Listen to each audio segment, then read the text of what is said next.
Hey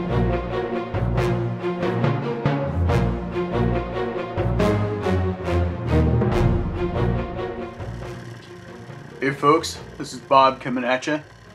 Hey, I just want to take you guys on a quick little ride along. Mark and I have been doing a lot of Rokon riding here lately. Getting ready to go film a project out in Maine here coming up here in just a few weeks. And I haven't had a whole lot of experience with Rokon bikes, and so very fortunate, knowing Mark and him being a Rokon collector.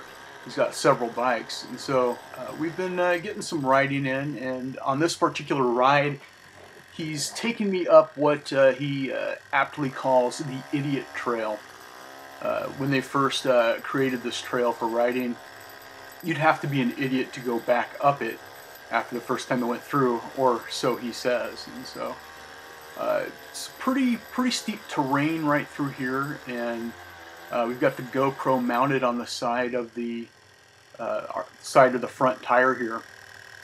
If you're unfamiliar with the Rokon motorcycles, it's a two-wheel drive bike, kind of like reminiscent of like an old Willys Jeep, or maybe like a Humvee. I mean, these things just go anywhere. And so we're climbing up a pretty steep grade. As you can see, we're coming up through quite a bit of water here, and this little crossing here, it doesn't look too big or too difficult on this video, but there's probably a foot and a half in height, the log here, and trying to get up and over it. So just you can see the front tire there spinning, because it is two-wheel drive, and so that front tire is really digging into that mossy, wet, yuck log, trying to get up over it. And there it finally musters over it. This particular trail is very soupy, very muddy. As you can see, the water here. It's not something you'd want to walk up, and it's just really amazing how well these Rokons actually do. Every time I get on one of these bikes, it really, hey, there's Mark right there. It really surprises me what they can do getting up and over some of this terrain. There's been trails that he's taken me over that it still astonishes me to this day, thinking back on it.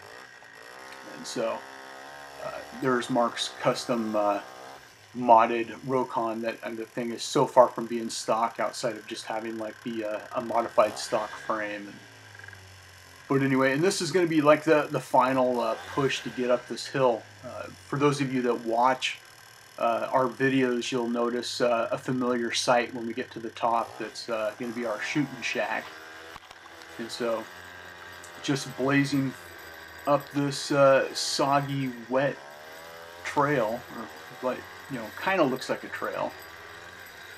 Down off the left-hand side, we've got a pretty steep embankment that goes down probably close to 100 feet down to another road down there. We've kind of been close to the area, if you've seen the video in the past where we did the lucid water testing down at the Beaver Pond. The bottom of this trail where we started was right there where we did the water testing there.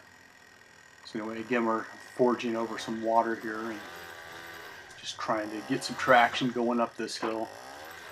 And there it goes, just amazing.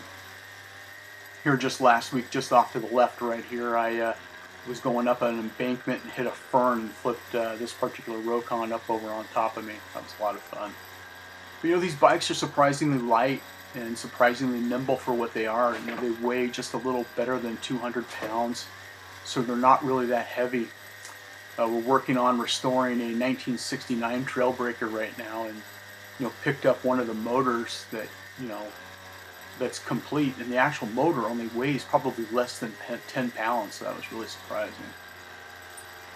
So continuing up the hill here, and getting kind of close, but the grade here is probably, I'd say probably 40%, pretty steep right through there.